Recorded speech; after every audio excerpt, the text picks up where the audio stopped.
So hey guys, welcome to Appalachia's Homestead. Welcome back to the channel. Hope you're doing well today. Let's get to the point because I'm a little mad, okay? I've already tried to film this video and started it, and I was on the driveway, and it's 97 degrees, and we've got a thunderstorm rolling in like crazy. So you can see it right there. I mean, it's like we had thunder and lightning like crazy. So I've come back to the car for safety, and please bear with me. Let me have a little air condition. I put up hay today, okay? And I'm canning, and we're running, and it's hot. It is hot. So listen, I'm a little upset today, not just because of my own circumstances, but because, again, it is a reminder of what people are going through. And before I get into that, just to let you know, yes, I have my biscuit video coming up. I'm filming it next. I'm in the middle of canning, and I got to cook supper and the cast iron. I'm just waiting for things to cool off, okay? Okay. And plus, my temper's up a little bit. I'm surprised my neck's not red, okay? Yeah, I'm a redneck, but you know. See? Okay, oh yeah, here it comes. It may rain on us, guys. We'll take it. And then it's going to be really gross humid. Okay? Okay, long story short, I'm going to try to not bore you with the details, so let's just go with it. My youngest son got his driver's license today. Yes, he's older than 16. We have always been an advocate for trying to push our sons to be a little bit older before they got their driver's license, and it's worked out really well for us because they've matured more. Plus, with, you know, in the time my kids were 15, 16, 17, they were homeschooled, so it's kind of like, where are you going to go? Where are you going to go? Where are you going to go? So that worked out. Well, obviously, when my kids have gotten a little bit older, started college, like we have here with Gabriel and all of these things, it's time to drive, right? Well, we called the insurance 2 months ago, and I wanted to go ahead and get a quote for how much it would be when we do this, obviously, because we had to make the appointment. You have to make an appointment now, you know. It takes almost a month to go get your driver's license to get an appointment here. It's been that way since COVID.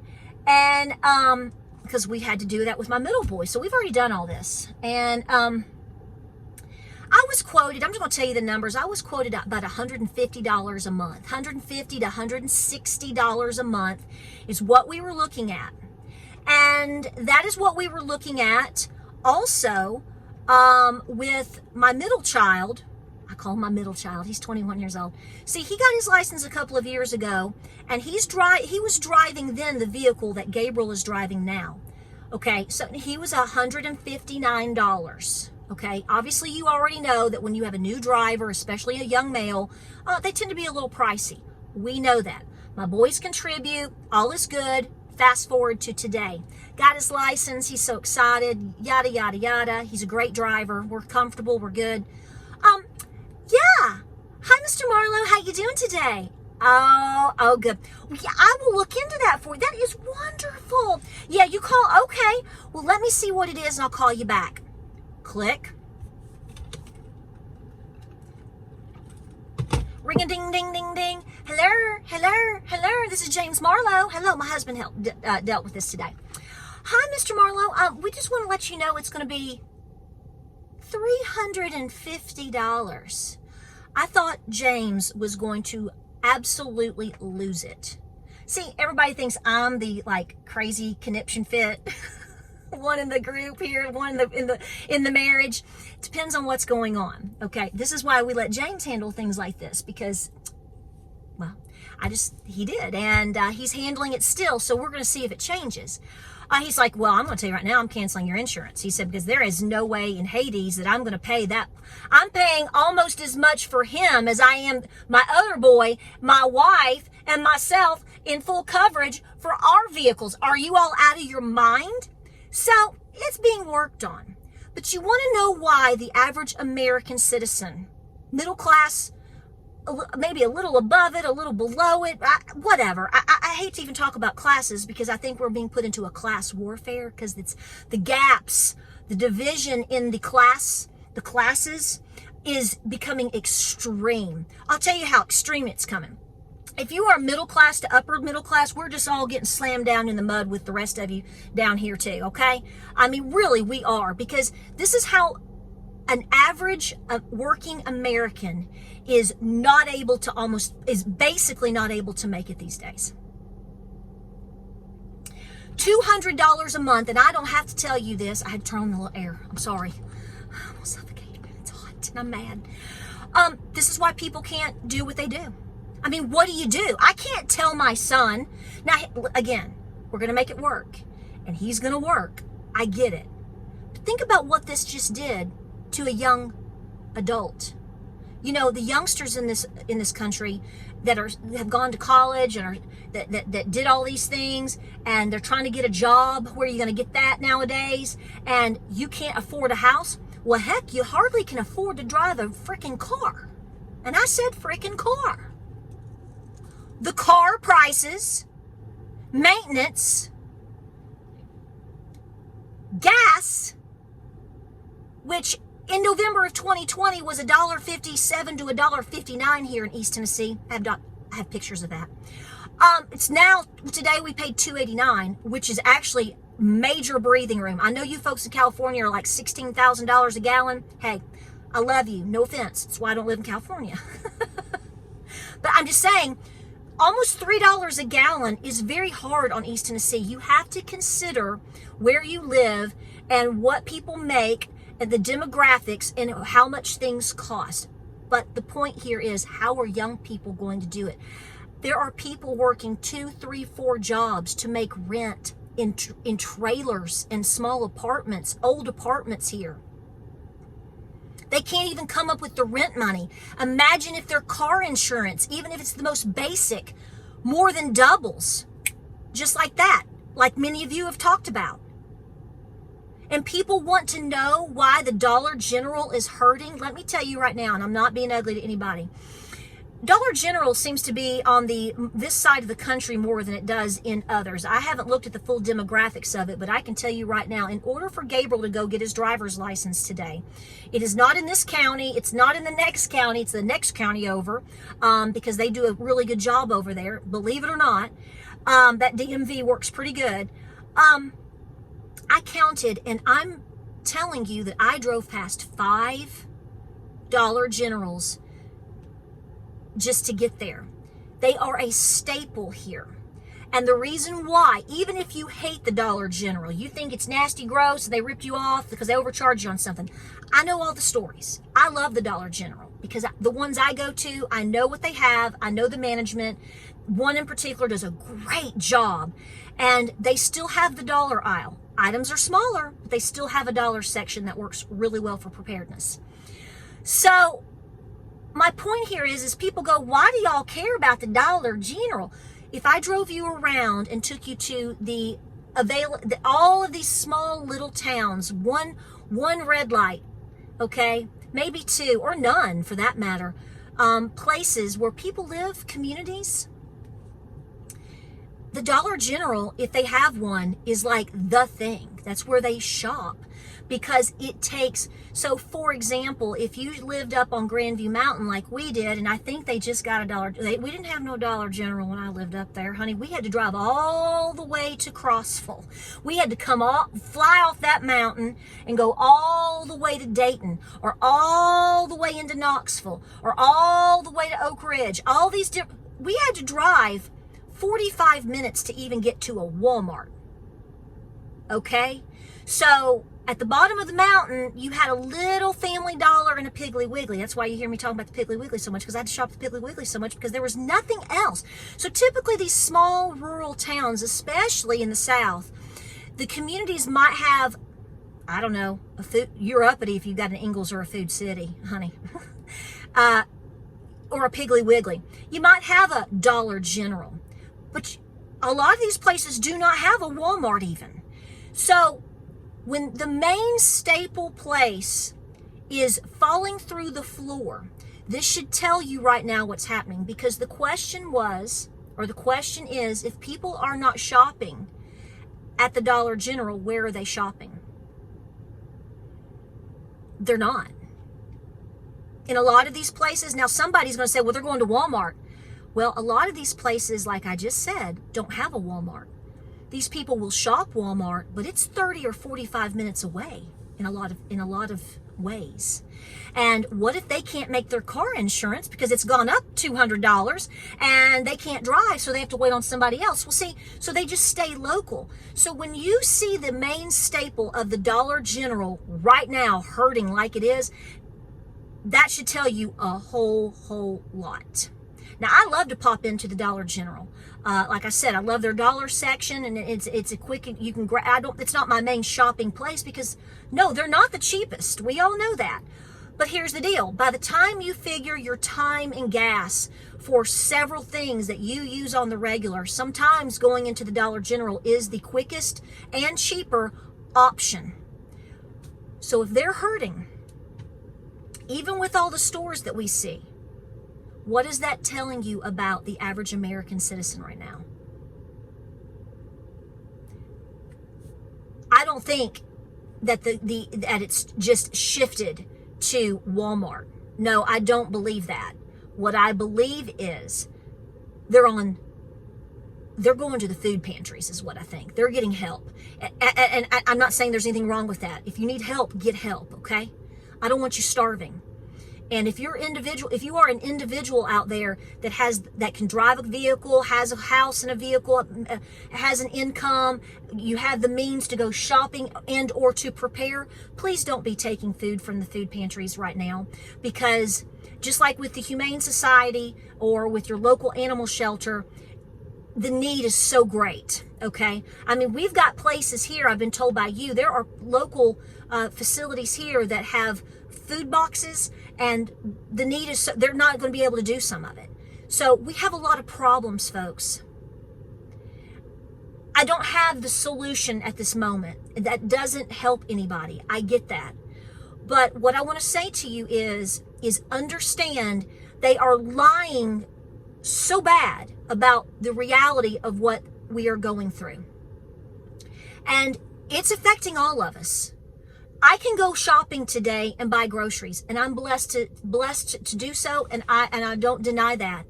But my point here is, see, here we go. I'm getting hammered on my feed bill for my farm. I'm getting hammered on, all the regular things that you are. I'm having to pay higher gas prices just like you. Now we're looking at insurance. So as time keeps on ticking, and people keep getting whittled away because of all of this, where does that leave the average American consumer? Which, by the way, I want to say this right now. I think I mentioned this, but several of you commented when I talked about Walmart sales last week. Like I said, why is Walmart doing so good? Well, I think a lot of people that have been supposed middle class and above, I guess their car insurance is going up. Maybe somebody's lost a job. They're feeling this pinch too. Okay, Mr. Krabs right here. They're feeling the pinch too. So to them, they're thinking Walmart might be the cheapest option for me. Walmart is not always the cheaper option. Always remember that. It just depends on the scenario, okay? But also, your newcomers are shopping like crazy. They're shopping like crazy at the Walmarts. You all shed the light on that. I did not. And I went, holy cow, that makes sense. Folks, our country is in a world of hurt. We cannot take on a whole lot more. The middle class, the average American, people that are working. I mean, like I said, how are people doing it? Credit cards? Well, that's going to come to a stop at some point. It's coming to a stop for a lot of people. But most importantly, this is why young people today are so mad. If my son was completely on his own, he couldn't afford that. He couldn't afford that. He absolutely could not. That's not a knock on him or his capability or his willingness to work, but basic rent, food, just trying to get to school and or work or whatever. And then his car insurance, just to be able to do so, $350 a month. My first apartment when I moved out many years ago, before I met James, I moved down towards the University of Tennessee because I was in school, and I had my own little apartment. Had my own little apartment, and my rent was $350 a month. And I made it. I worked a full-time job, was a full-time student, and I was able to make my rent, my basic bills. It wasn't great. It was a little dumpy apartment, but you know, I made something out of it as best I could. And what's so funny is when I moved out, you know, I broke my lease early to move out, and you're supposed to pay another month's rent in order to do so. And they came in and looked at it and they said, "This apartment looks better than when you moved in." I said, "Well, thank you." And she said, "Don't worry about that fee. I'm going to waive it because you just saved us a bunch of time and money, and we're just going to have to do our basics and we'll be done. Bye." So what we could do what we could do 5 years ago, it's not happening right now. So what's going on with you? Please comment down below and talk about this, because people, it's like they hear it, and I think it goes out over here. It's like, gosh, the insurance went up today. It's like, okay, hear what you just said. Yours just went up, and that's an inconvenience, and you're going to try to make it work. But what about the rest of these people that can that are already stretched to the end? How are they going to how in the world? And I know somebody's going to say, well, ride the bus. There's no bus out here. This is what I'm saying. This is the disconnect between people that live in the cities, no offense, and people that live in the suburbs, maybe. I know, depends on how far into the suburbs you live, especially over in Knoxville, but there's no bus around here. And you can't depend on hitching a ride.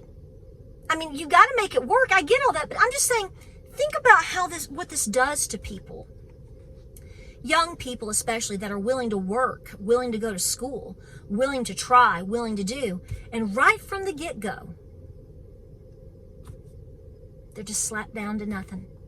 Yet, if they went down to Mexico today and came across the border and just didn't say anything, they might get free housing.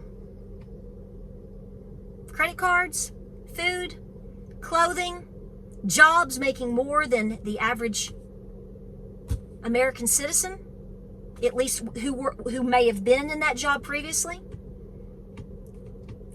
Folks, something's going to give, and you need to be prepared for when it does, because it's all manifesting and building. Everybody is holding their breath for November, whether they should or whether they shouldn't. I believe in saving ourselves. I get that. But I do believe a lot of people are trying to just hang on. Hang on. And I don't know if they're going to be able to do it much more. You should be very concerned. This is why I tell you to prepare. This is why I've been saying for a long time to prepare. And this is why I tell you to do your best to put a little something aside for somebody else that's going to need your help. Because, folks, it's getting greater every single day. Like, subscribe, and share. I hope you're doing well. What's going on with you? Tell me. I'm letting James handle this. He'll get it handled. We'll get it handled. I have full faith in it. Okay? But it sent us into orbit because he was just upset in general. I got upset. But then, like I said, my brain goes, this is another example of what's happening to people. See, we haven't had to deal with it directly yet. And today, pop, pop, pop. We got slapped around. Lord have mercy. Please be praying for our nation and for our people globally too. Like, subscribe, and share. I'm going to head down to the house. It's not raining yet. I hope it does. Biscuits? How's that sound? Is that going to make us feel better? I'm putting extra butter and molasses on mine, baby. Like, subscribe, and share. I hope you're doing well. Lots of Bibles being sent out. I hope it is blessing you today. If you want a free Bible, you want your name dropped in the hat for that potential, because again, I'm going to tell you right now, I'm overwhelmed and I'm going as quickly as I can with that. But be sure to email me and put Bible in the title. The email is down in the description, Appalachia's Homestead with Patara at outlook.com. Okay? I'm going to be running that through the whole month of September and October. So be patient with me, please. I appreciate you. Okay, let's get busy. Tell me your thoughts, and I'll see you on the next video.